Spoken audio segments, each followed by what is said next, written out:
Јавноста се уште не може да се соземе од трагедијата во Пинтија, но институциите сега се во активна потрага по одговорите, што се случило во тоа кобно вторнично попладне. 8-годишното дете го загуби животот на свиреп начин, искасапено од крволочниот 12-годишен бул мастив. Големи дилеми се отворија, како е можно вакво куче кое важи за генерално социјализирано и нема обичај да напаѓа, иако е моќно и силно, така да нападне едно дете од соседството, кое досега безброј пати си играло со него. Во обвинителството го чекаат обдукцијскиот наод за да продолжи истрагата. Обдукцијата е завршена, но обдукцијскиот наод се уште не е пристигнат во основното јавно обвинителство Скопје. Надлежниот јавен обвинител издава повеќе наредби со цел да се испита целиот настан. Меѓу нив ќе биде издадена наредба до Агенцијата за храна и ветеринарство да се провери третманот и одгледувањето на кучињата.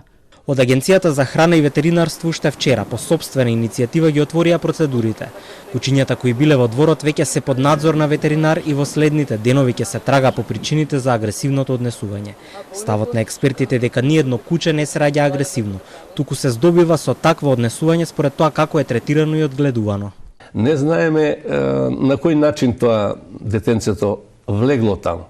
Дали порано и колку време се задржало. Дали во боксот се случило, во кучарката, тоа со 12 години, претпоставувам дека има промени со катаракта и други очи, така да најверојатно не видело за каква личност се работи. Ме разбирате? Иако се тврди дека порано го знало.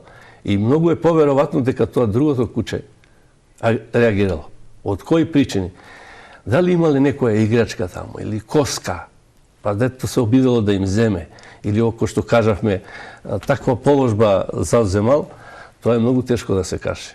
По трагедијата се јавија и од Анима Мунди со став дека би поддржале забрана за увоз, продажба, подарување и размножување, како и чување од малолетни лица на секое животно кое има физички предиспозиции да нанесе тешки телесни повреди или да убие.